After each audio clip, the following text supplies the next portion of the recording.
मेरी बेइज्जती इतनी इंडिया में हो चुकी है कि मैं बाहर किसी को चांस ही नहीं देता। एक तो अपनी और बच्चों की बनती नहीं है, ठीक है। मेरे को ऐसा लगता है कि बच्चे सबसे प्यारे होते हैं 5 से 10 साल वाले, क्योंकि उनको तुम काम बता सकते हो, ये चल पान ले क्या। 11 के बाद वाले बच्चे नहीं है। हाँ। वो सब बाप है, उनको सब पता है परियां छोड़ के गई थी कि नहीं गई थी। सबसे भयंकर बच्चे होते हैं 1.5 से 2.5 वाले।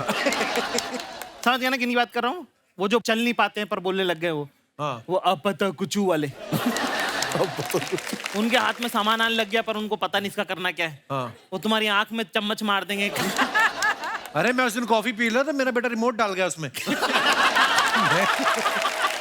पर बेटा ऐसा करता है, बेटी नहीं करती, वो बहुत ध्यान रखती है। उस तो मुझे शक ही रहता है कि उस दिन कॉफी में डाल गया।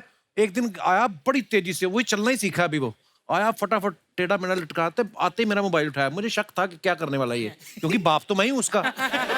वो गया मेरे कमरे में, सीधा ही कमोड उठाया, मैं वहीं पकड़ लिया। पर ये करते वाकई।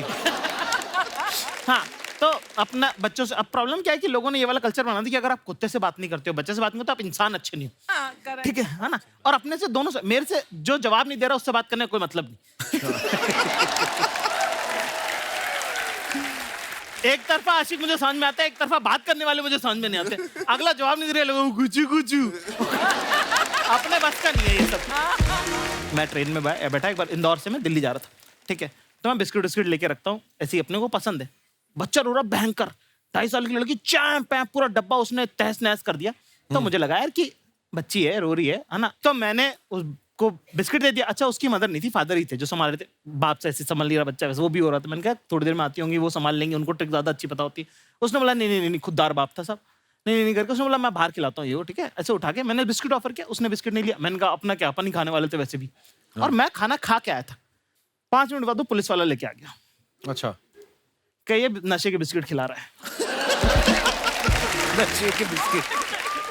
अब वो पुलिस वाले ने मेरे से पूरा बिस्किट खिलवाया मेरे को, खा के दिखाओ कि इनमें नशा। अब मुझे आ रही नींद, मैं सोया हुआ नहीं कल रात का, मैंने यहाँ आया तक खाना खा रखा। हाँ। पूरा बिस्कुट बैठ गया, उबकी आ रही है मेरे को, उबकी आई है, मुझे पकड़ लेगा अभी। अभी उतार लेगा, ये पक्का इसमें जहर था। बाप रे। तो मेरी इतनी बेइज्जती इंडिया में हो चुकी है, मैं बाहर फॉरेन में ये सब रिस्क लेता ही नहीं, मैं टहलने नहीं जाता, मेरे को चांस ही नहीं लेना है मत। और मुझे समझ में है कि जैसे अगर आप फॉरेन में जाओ और उनसे अगर आप एक्सेंट में बात करो, excuse me where is the 5th street, उनको समझ में आता है कि अपन ट्राई कर रहे हैं। हाँ। तो वो और कॉपी करते हैं कि oh really you want to go 5th street 5th street. तो मैं इसका इलाज ना है कि मैं ये वाला एक्सेंट वैक्सेंट वाला ट्राई करता ही नहीं हूँ। मैं सीधे उस पर रहता हूँ कि हेलो ब्रदर 5th रोड। उन्हें खट समझ में आता है ये।